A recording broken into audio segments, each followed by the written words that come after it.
आज के इस वीडियो में हम अपने मन के विचारों को साफ करके अपने दिमाग को किस तरीके से शांत रखा जाए, इसी के बारे में बात करने वाले हैं। दोस्तों, एक बार एक गुरु और एक शिष्य एक सुनसान जंगल से गुजर रहे थे। तभी शिष्य अपने गुरु से एक सवाल करता है कि गुरुजी, ऐसा क्यों होता है कि कुछ लोगों के पास कुछ भी नहीं होता, लेकिन फिर भी वह सुखी रहते हैं और आनंद में रहते हैं, और कुछ लोगों के पास सब कुछ होते हुए भी उदासी उनके चेहरे पर साफ दिखाई देती है। गुरु ने एक मुरझाए हुए फूल की तरफ इशारा करते हुए अपने शिष्य से कहा कि यह सोचने और समझने की बात है। अगर यह फूल ये सोचेगा कि मैं कल मुरझा गया था, या फिर यह सोचेगा कि मैं भविष्य में फिर से मुरझा जाऊंगा, तो यह कभी भी खुलकर पूरी तरीके से खिल नहीं पाएगा। अपने सुंदर स्वरूप में यह कभी भी वापस नहीं आ पाएगा और अपनी खुशबू इस प्रकृति में कभी भी बिखेर नहीं पाएगा। इसी प्रकार इंसान अपने अतीत की यादों में खोया रहता है, या फिर अपने भविष्य की करता रहता है, भविष्य के दुखों के बारे में सोचता रहता है, या भूत में जो उसके साथ बुरी घटनाएं घटित हुई हैं, वह उन्हीं के बारे में सोच सोच करके वह अपने भविष्य के लिए चिंतित होता रहता है। तो ऐसा मनुष्य जीवन में कभी भी सुख अनुभव नहीं कर सकता। यह समझने की बात होती है कि जीवन हमेशा वर्तमान में होता है। अतीत और भविष्य की कल्पनाएं हमेशा मनुष्य को मृत्यु की तरफ ले जाती हैं। इसलिए यह जरूरी हो जाता है कि जिस प्रकार हम अपने शरीर की देखभाल करते हैं, उसे बीमारियों से दूर रखने के लिए उसके अंदर से गंदगी भी साफ करते रहते हैं, ठीक उसी प्रकार समय समय पर हमें अपने मन और मस्तिष्क की भी गंदगी को साफ करते रहना चाहिए, उसकी धुलाई करते रहना चाहिए। इससे आपकी बुद्धि की क्षमता तो तेज होगी ही होगी, साथ ही साथ आप हमेशा आनंद में रहने का रहस्य भी जान पाएंगे। शिष्य ने सवाल किया कि गुरुदेव, इससे पहले कि हम मन और मस्तिष्क पर चर्चा शुरू करें, इससे पहले मैं यह जानना चाहता हूं कि जिन लोगों के पास सब कुछ होता है वह दुखी क्यों रहते हैं, और जिन लोगों के पास कुछ भी नहीं होता है वे अक्सर आनंद में क्यों होते हैं? यह रहस्य क्या है? इसके पीछे का कारण क्या हो सकता है? गुरु ने उत्तर दिया कि कुछ लोग जीवन में जब सब कुछ हासिल कर लेते हैं और सब कुछ हासिल कर लेने के बाद उन्हें सब चीजों की व्यर्थता का पता चल जाता है। ऐसे लोगों को अक्सर यह एहसास जकड़ लेता है कि मैंने जीवन में कुछ भी पाया, जो कुछ भी किया उससे भले ही मैंने सुख सुविधाएं हासिल कर ली हो, लेकिन मन की शांति अभी भी बहुत दूर है और अधूरी भी है, उस तक मैं पहुंच नहीं पाता। सब कुछ पाकर भी मैं अपने मन को जान नहीं पाया। और जब इंसान को ऐसा लगता है तो उसे महसूस होता है कि जो कुछ भी उसने कमाया है वह कौड़ियों का भाव था। उसने अपना जीवन बेकार की चीजों में यूं ही व्यर्थ कर दिया। और वहीं पर जिस इंसान के पास जीवन में कुछ भी नहीं होता है, उसके पास एक उम्मीद होती है, सब कुछ पाने की लालसा रखता है, और वही लालसा, वही इच्छा उसको जीवन में खुश रखती है, आगे बढ़ाती है, और ऊर्जा से वह हमेशा भरा रहता है। गुरु ने अपने हाथ से एक सूखे पेड़ की तरफ इशारा करते हुए कहा कि शिष्य, कभी तो यह पेड़ भी हरा भरा रहा होगा, फलों से लदा हुआ रहा होगा, अनेक प्रकार के पक्षी और जानवर इस पर आराम करते होंगे, इसके फलों को खाते होंगे। इस समय इस पेड़ को भी यह पता नहीं होगा कि एक दिन यह सूख जाएगा और उसकी हालत इतनी बदतर हो जाएगी कि यह किसी को छांव तक नहीं दे पाए, उसके ऊपर पत्ते तक नहीं रह जाएंगे। उसी प्रकार मनुष्य अपने जीवन की दौड़ में यह भूल जाता है कि जिस दौड़ में वह सबसे आगे निकलने की कोशिश कर रहा है, उसका अंतिम चरण तो मृत्यु ही है। काश वो कभी इस दौड़ से अलग हटकर यह देख पाए कि इसका अंतिम चरण उसे कहां तक पहुंचाएगा। जिस दौड़ को वह सबसे आगे निकलकर जीतने के ख्वाब देख रहा है, उसका वास्तव में अंतिम चरण मृत्यु ही है। काश वह कभी जीवन में भी हो जाता है कि उन घटनाओं को हम किसी भी तरह अपने मन की दौड़ में ठहराकर यह देख पाए कि उसका चरण क्या है और उसका परिणाम क्या होने वाला है। वो तो बहुत कुछ इकट्ठा करने में लगा हुआ है, एक दिन वह सब यहीं का यही रह जाएगा। इकट्ठा करते करते एक दिन उसका शरीर मृत्यु को प्राप्त हो जाएगा, और फिर उसका शरीर आग में जलकर राख हो जाएगा, लेकिन उसके द्वारा बनाई हुई चीज सब यहीं की यहीं पड़ी रह जाएगी। लेकिन इंसान चीजों को इकट्ठा करते करते अपनी जिंदगी को जीना भूल जाता है। वह कभी ठीक से खुलकर हंस भी नहीं पाता, बस इकट्ठा करने में लगा रहता है, और इकट्ठा करते करते वह अपने सब सुख, चैन, खुशी सब कुछ खो देता है। ऐसा भी हो सकता है कि वह ऐसे कार्यों की तरफ आगे बढ़ सकता है जो उसके जीवन में आनंद पैदा करता हो, जो उसके जीवन को एक नई दिशा दे, गुरु ने कहा कि एक योगी ही होता है जो जीवन की दौड़ में ठहर जाता है, जो यह समझ लेता है कि जीवन का अंतिम चरण तो मृत्यु ही है। इसीलिए वह जीवन में सुख सुविधाएं हासिल करने की बजाय खुद के मन और मस्तिष्क को एक नए आनंद की तरफ ले जाने का प्रयास शुरू कर देता है। शिष्य ने सवाल किया कि गुरुदेव, क्या एक गृहस्थ जीवन में जीने वाला मनुष्य उस आनंद की प्राप्ति नहीं कर सकता? और अगर कर सकता है तो किस प्रकार शुरुआत उसे करनी चाहिए? गुरु ने कहा कि बिल्कुल कर सकता है। गुरु ने उत्तेजित होकर उत्तर दिया कि अगर सभी मनुष्य उस आनंद की प्राप्ति के लिए योगी बनने का निश्चय कर लें तो इससे तो प्रकृति का चलन ही रुक जाएगा। उसकी जो व्यवस्था है वह बिगड़ने लगेगी।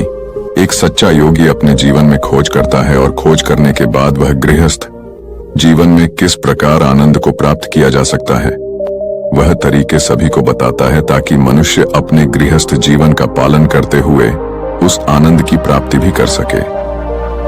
गुरु ने उस युवक को संबोधित करते हुए उत्तर दिया कि मैंने अपने जीवन में जो खोज की है उसके अनुसार मनुष्य को समय समय पर अपने मन और मस्तिष्क की सफाई करते रहना चाहिए। मनुष्य अपने शरीर पर तो ध्यान दे देता है, लेकिन अपने मन और मस्तिष्क को वह भूल जाता है। उस पर कभी वह ध्यान ही नहीं देता और उसी वजह से मन और मस्तिष्क उसके बूढ़े होते चले जाते हैं। उसमें जवानी रह ही नहीं जाती, और जब उनमें जवानी नहीं रह जाती तो वे नयापन और ताजगी नहीं रह जाती, जिसकी वजह से एक इंसान उदासी से भर जाता है। मन और मस्तिष्क की गंदगी क्या होती है? पहले मैं तुम्हें यह बताता हूं। हर मनुष्य के जीवन में कुछ ऐसी घटनाएं घटती हैं जिनका उसके मन और मस्तिष्क पर बहुत ही गहरा असर डालती है। वह जीवन पर्यंत उन घटनाओं को भुला भी नहीं पाता, और वही घटनाएं उसके मन में पूरी तरह से पक्की बैठ जाती हैं, जो उसके मन में गांठ बना लेती हैं। और भविष्य में जब भी वह कोई काम करता है तो यह घटनाएं उसको प्रभावित करती हैं। उसके विचारों को, उसके निर्णय को पूरी तरह से यह घटनाएं बदल कर रख देती हैं। ऐसे मनुष्य की दृष्टि भी भ्रमित हो जाती है। वह सत्य स्वरूप को देख ही नहीं पाता। वह उन चीजों को उन घटनाओं से जोड़कर भ्रमित तरीके से देखता रहता है। उदाहरण के लिए, अगर किसी बुरी आंखें वाले आदमी ने आपको धोखा दे दिया है तो आप जीवन पर्यंत बुरी आंखें वाले आदमी को हमेशा धोखेबाज ही समझते रहेंगे। उस पर कभी पूर्ण रूप से आप विश्वास ही नहीं कर पाएंगे। लेकिन समझने की बात यह होती है कि जिस इंसान ने आपको धोखा दिया है वह धोखा आपको बुरी आंखों से नहीं मिला, वह इंसान के स्वभाव से मिला है।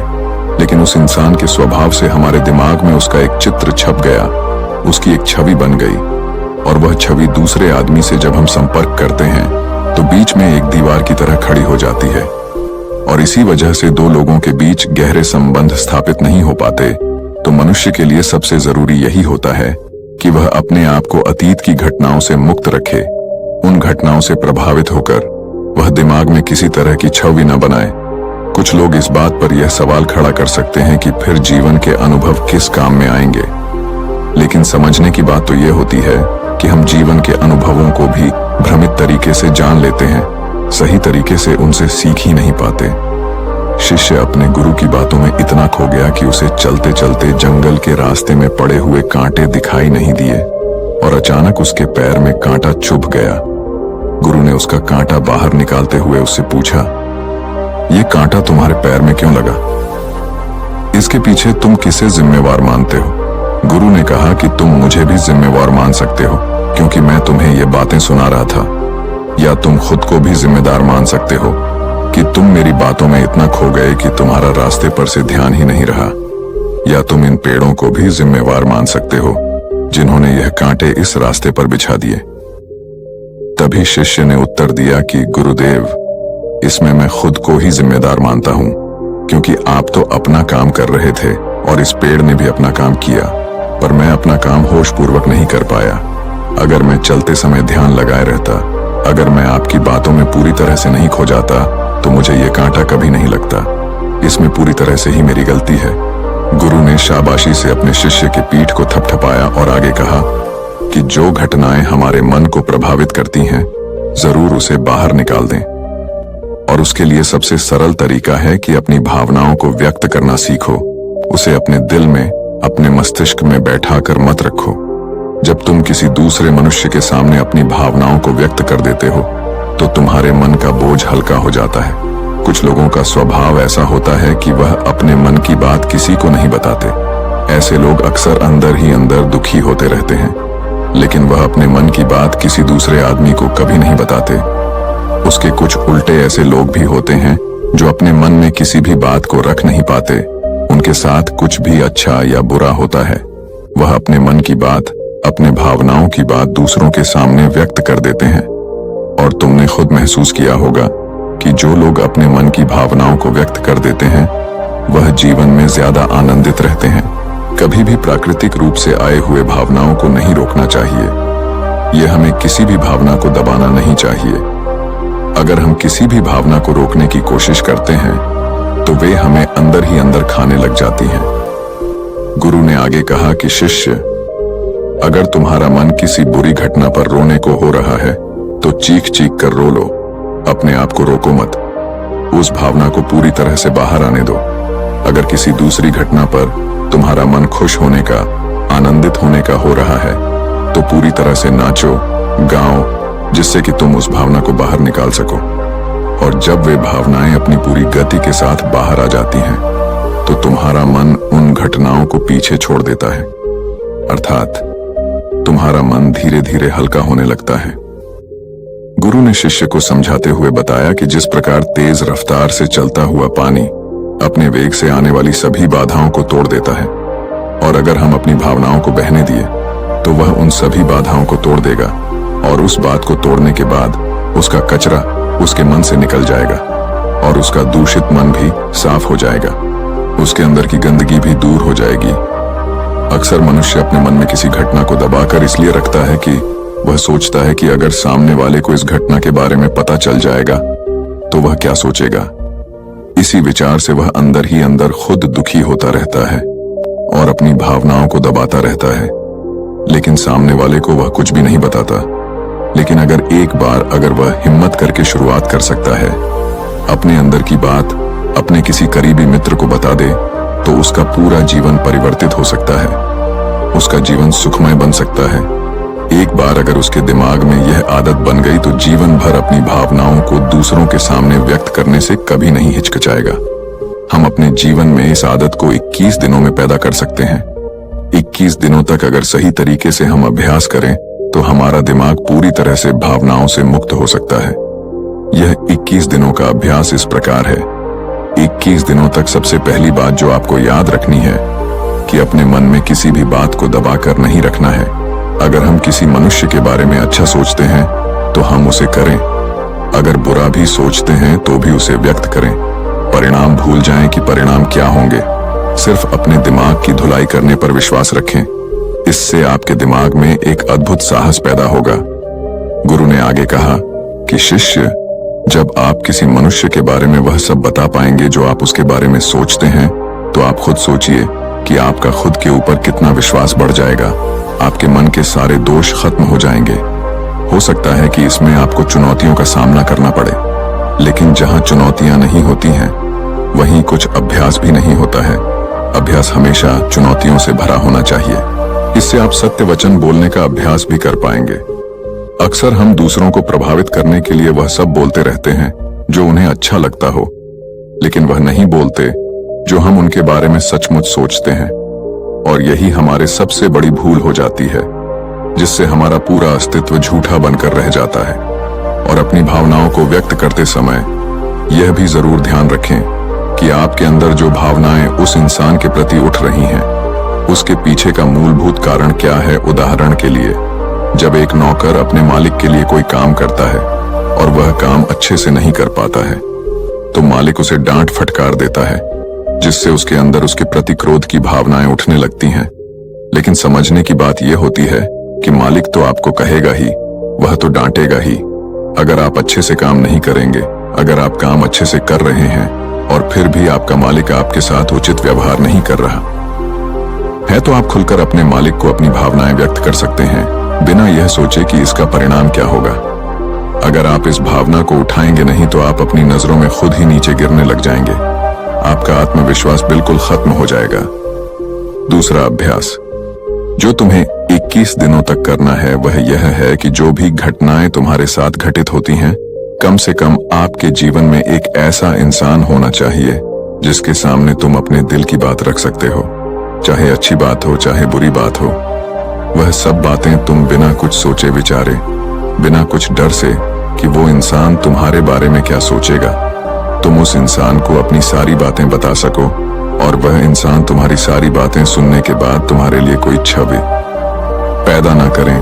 ऐसे इंसान अपने जीवन में खोजो और उनके सामने अपनी सारी भावनाएं व्यक्त करने की कोशिश करो। दिन में जो कुछ भी घटित होता है, अच्छा लगता है या बुरा होता है, किसी के प्रति आकर्षण होता है, उसको एक दोस्त की तरह बताने का प्रयास करें। इससे यह पता चल जाएगा कि तुम्हारा मन घटनाओं के प्रति किस प्रकार की भावनाएं पैदा करता है। तुम अपने मन की सारी बातें कह दो ताकि तुम्हारे अंदर की भावनाएं, तुम्हारे अंदर में जो विचार उत्पन्न हो रहे हैं वह पूरी तरह खाली हो जाएं। तीसरा अभ्यास जो तुम्हारे मन को खाली रखेगा वह है योग्य निद्रा का अभ्यास। देखते ही देखते यह चर्चा खत्म करते हुए गुरु और शिष्य उस जंगल को पार करके अपने आश्रम में पहुंच चुके थे। दोस्तों, मैं उम्मीद करता हूं कि यह कहानी सुनने से आपके जीवन में अच्छे बदलाव आए होंगे। आपको इस वीडियो से क्या सीखने मिला, ये कमेंट करके जरूर बताइए और अपने परिवार, दोस्तों या आपके करीबी इंसान के साथ ये कहानी शेयर करके उन्हें भी इस ज्ञान से परिचित करवाए। बाकी अगर आपको ये वीडियो दिल से अच्छी लगी हो तभी इस वीडियो को लाइक कर देना और आपने अब तक इस चैनल को सब्सक्राइब न किया हो तो चैनल को सब्सक्राइब भी जरूर कर देना। आपका हर दिन शुभ हो और खुशियों से आपका जीवन भरा रहे। धन्यवाद। नमो बुद्धाय।